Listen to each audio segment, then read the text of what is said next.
estos años de la llamada revolución, son muchas las historias de torturas y tratos crueles que se han contado, una más escalofriante que la otra, y todas coinciden en que el gobierno cuenta con un aparato represor que le permite controlar, aplastar y hasta desaparecer la disidencia. La importancia de ese informe la dio la declaración del secretario general Guterres, que le dijo a Maduro: pongan atención, esto es muy serio, preocúpense. Guterres ha sido un secretario general, en mi criterio, exageradamente complaciente y deferente con la narcotiranía de Maduro. O sea, pero cuando él mismo no puede sino decir eso, esto seguramente tiene un mayor eco hoy en día. Por eso hoy nos preguntamos, ¿qué pasó con el informe de la Organización de Naciones Unidas sobre crímenes de lesa humanidad en Venezuela? ¿Cuál es el alcance de este informe de la ONU? ¿Sirve para algo este informe? La respuesta más concreta es que sirve muchísimo. Claro, todo depende de cómo lo usemos, cuán eficientes seamos en cómo manejarlo. Pero, por ejemplo, es la primera vez que las Naciones Unidas se atreve a calificar como criminales de lesa humanidad nada menos que a Maduro, a Padrino, a Reverol, a Cabello y a otros en la cadena de mando. Esto tiene una doble importancia. La primera es que el que los está sancionando no es el gobierno de los Estados Unidos, que los viene sancionando por narcos, no, es el mundo el que los está condenando por criminales de lesa humanidad. ¿Qué consecuencias tiene para la vida normal de los venezolanos? Algunos dirán, bueno, eso lo sabíamos. Los venezolanos no podrían imaginarse jamás la dimensión abominable de los crímenes que están descritos. Ese documento sirve para que los propios venezolanos entiendan la realidad de lo que está ocurriendo en Venezuela. Todos dicen, no, yo sé, yo lo sabía. No lo saben. No pueden haberse enterado de cómo violaban a niñas, a niños, cómo asesinaban gente. Eso lo saben ahora gracias al informe. Este informe es realmente, diríamos, un parteaguas. O sea, hay un antes y un después del informe de la misión de verificación de hechos de las Naciones Unidas. ¿En virtud de qué? Los informes anteriores, por ejemplo, el informe del 2018 del secretario general de la Organización de Estados Americanos, establece la responsabilidad del Estado para que el Estado además juzgue a quienes son los responsables. Aquí no. En este informe se determina la responsabilidad individual e internacional de las personas allí señaladas. Se establece claramente la cadena de mando y se establece claramente la sistematicidad, es decir, los ataques, las torturas, los tratos crueles, inhumanos y degradantes, las detenciones arbitrarias y las ejecuciones extrajudiciales forman parte de un patrón que es sistemático contra la oposición o contra las personas que adversan al régimen y ejecutado por responsables que responden a una cadena de mando.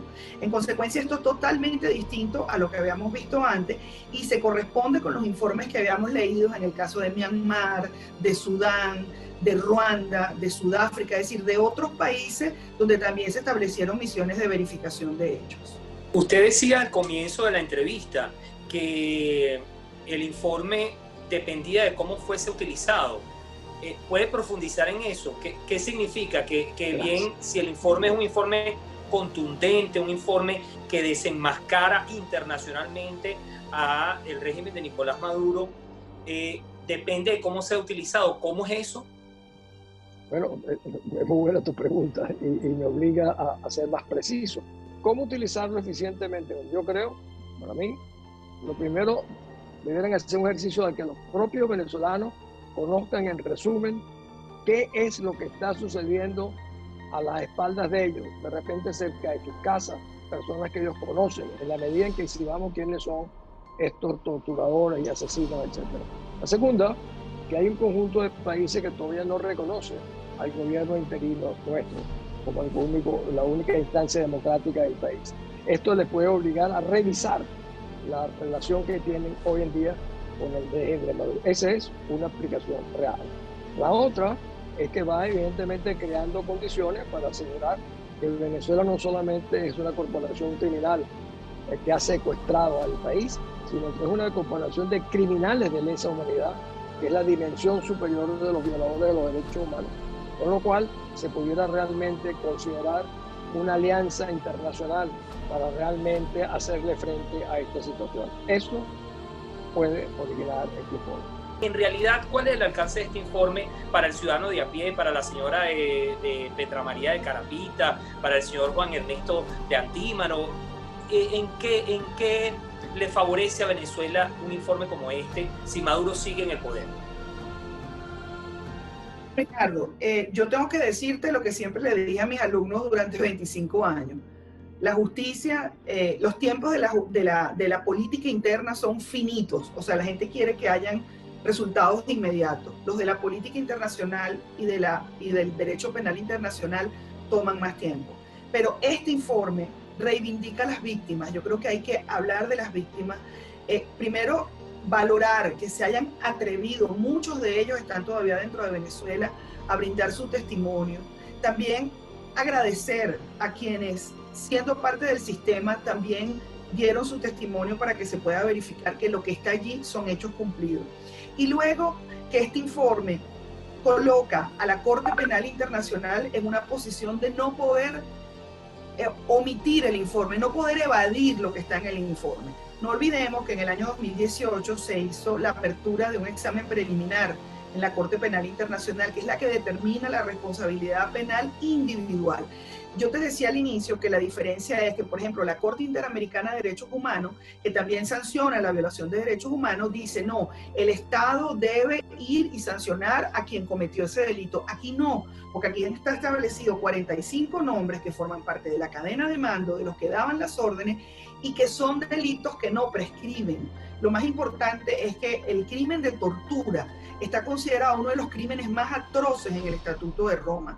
Y no importa el tiempo que transcurra entre el momento en que la Corte Penal abra el caso o dicte la orden de arresto, esa persona va a ser perseguida por la justicia universal para siempre. Este informe dice que insta a los países a utilizar la jurisdicción universal. ¿Y qué es la jurisdicción universal? Eso está en todos los códigos penales de los países. Que por ejemplo, que un juez en Colombia pueda ordenar un acto de detención a Maduro, a Reverol, que en ese momento está, por decirte, está en Brasil.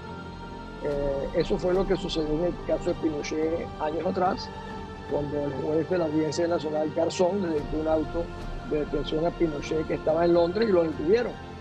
O sea, esto es un nuevo instrumento que nos amplía nuestra posibilidad y al mismo tiempo crea un problema de preocupación para los integrantes del régimen.